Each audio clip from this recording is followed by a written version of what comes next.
అందరికీ నమస్కారం అండి. Welcome back to our channel.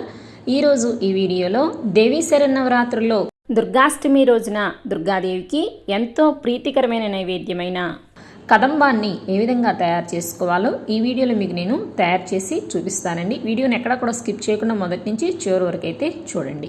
ఈ కదంబంని తయారు చేసుకోవడానికి ముందుగా ప్రెషర్ కుక్కర్లో 1 కప్ రైస్ని తీసుకోవాలి. అలాగే 1/2 కప్పు కందిపప్పును తీసుకోవాలండి. ఇప్పుడు ఈ రెండింటిని తగినన్ని వాటర్ వేసుకుని శుభ్రంగా 2-3 సార్లు వాష్ చేసుకోవాలి. ఇలా 2-3 సార్లు వాష్ చేసుకున్న తర్వాత నీళ్లు వంపేసుకోవాలండి. ఇప్పుడు ఇందులోకి 3 కప్స్ వాటర్ని యాడ్ చేసుకోవాలి. మనము రైస్ కందిపప్పు కలిపి 1.5 కప్ తీసుకున్నాం కదండి. 1.5 కప్కి 3 కప్స్ వాటర్ అయితే కరెక్ట్గా సరిపోతుంది. ఇప్పుడు వీటిని హాఫ్ అన్ అవర్ నానబెట్టుకోవాలండి. నానబెట్టుకుంటే రైస్ అలాగే కందిపప్పు అనేవి బాగా సాఫ్ట్గా ఉడుకుతుందండి. మీకు టైం లేకపోతే డైరెక్ట్గా కూడా ఉడికించుకొని తీసుకోవచ్చు. నేనైతే హాఫ్ అన్ అవర్ నానబెట్టుకున్న తర్వాత స్టవ్ మీద పెట్టుకుని మీడియం ఫ్లేమ్లో 3 విజిల్స్ వచ్చే వరకు ఉడికించుకున్నానండి. సో ఈ విధంగా 3 విజిల్స్ వచ్చిన తర్వాత స్టవ్ ఆఫ్ చేసుకుని దీన్ని పక్కన పెట్టుకోవాలి. తర్వాత పెద్ద నిమ్మకాయ సైజ్ అంతా చింతపండుని నీట్గా క్లీన్ చేసుకుని తీసుకోవాలి. ఇప్పుడు ఈ చింతపండుని తగినన్ని వేడి నీళ్ళు వేసుకుని నానబెట్టుకోవాలండి. ఇలా వేడి నీళ్ళు వేసుకుని నానబెట్టుకోవటం వల్ల చింతపండు త్వరగా నానిపోతుంది. సో ఇలా 10 నిమిషాలు నానబెట్టుకుని దీని నుంచి చింతపండు గుజ్జును తీసుకుని పక్కన పెట్టుకోవాలి. తర్వాత స్టవ్ మీద ఒక ప్యాన్ పెట్టుకుని 2 కప్స్ వాటర్ని వేసుకోవాలి. ఇప్పుడు ఇందులోకి కొన్ని సొరకాయ ముక్కల్ని, అలాగే కొన్ని మునక్కాడ ముక్కల్ని, అలాగే కొన్ని క్యారెట్ ముక్కల్ని, అలాగే కొన్ని బెండకాయ ముక్కల్ని, కొన్ని దొండకాయ ముక్కల్ని, అలాగే కొన్ని బీన్స్, ఇలా కూరగాయ ముక్కల్ని కొద్దిగా వేసుకోవాలండి. అలాగే కొన్ని దోసకాయ ముక్కల్ని, కొన్ని టొమాటో ముక్కల్ని, కొన్ని వంకాయ ముక్కల్ని, ఒక 2 పచ్చిమిరపకాయలని ఇలా కట్ చేసుకుని వేసుకోండి. అలాగే 1/2 కప్పు పచ్చి బఠానీని కూడా వేసుకుని ఈ ముక్కలకి సరిపడా ఉప్పుని, అలాగే 1/2 టీ స్పూను పసుపుని వేసుకుని కొద్దిగా కరివేపాకును కూడా వేసుకుని ఒకసారి కలుపుకొని మూత పెట్టుకుని మీడియం ఫ్లేమ్లో ఒక 10 నిమిషాలు ఈ కూరగాయ ముక్కల్ని 90% ఉడికే వరకు ఉడికించుకోవాలి. ఒక 10 నిమిషాల తర్వాత లిడ్ ఓపెన్ చేసి చూడండి. చక్కగా కూరగాయ ముక్కలన్నీ బాగా ఉడికిపోయి ఉన్నాయి కదా.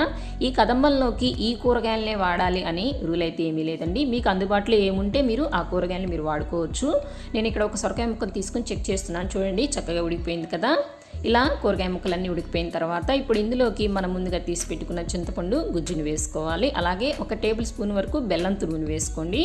అలాగే రుచికి సరిపడినంత ఉప్పు, 1 టేబుల్ స్పూన్ కారము, 2 టేబుల్ స్పూన్ల సాంబార్ పొడిని వేసుకోవాలండి. సాంబార్ పొడిని మాత్రం అస్సలు స్కిప్ చేయొద్దు. దీనివల్లే కదంబం టేస్ట్ అనేది చాలా బాగుంటుంది. సో ఇలా అన్నీ వేసుకున్న తర్వాత ఒకసారి కలుపుకొని ఒక 2 నిమిషాలు ఇలా ఉడికించుకున్న తర్వాత ఇందులోకి 1 లీటర్ వాటర్ని యాడ్ చేసుకోవాలండి. సో ఇలా ఈ వాటర్ని కూడా మరొకసారి బాగా మరిగించుకోవాలి. ఇలా బాయిల్ అవుతూ ఉన్నప్పుడు ఇప్పుడు ఇందులోకి మనం ముందుగా ఉడికించి పెట్టుకున్న రైస్ని కొద్దిగా మెదుపుకొని వేసుకోవాలండి. సో ఇలా రైస్ అంతా వేసుకున్న తర్వాత ఉండలేమి లేకుండా బాగా మిక్స్ చేసుకోవాలి. ఇలా మిక్స్ చేసుకున్న తర్వాత ఇప్పుడు దీనిపైన మూత పెట్టుకుని లో ఫ్లేమ్లో ఒక 10 నిమిషాలు ఉడికించుకోవాలండి.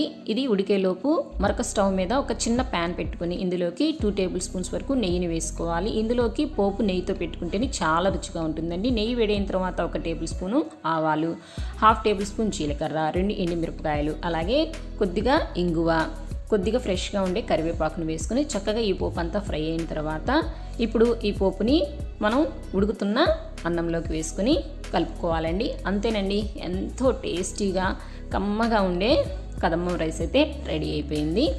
కన్సిస్టెన్సీ ఈ స్టేజ్లో ఉన్నప్పుడే స్టవ్ ఆఫ్ చేసుకోవాలండి.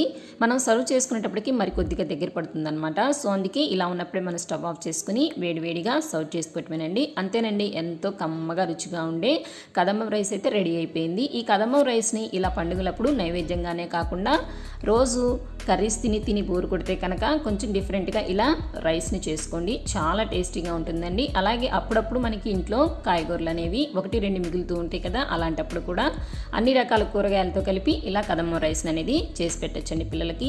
అందులో చాలా హెల్దీ కూడా.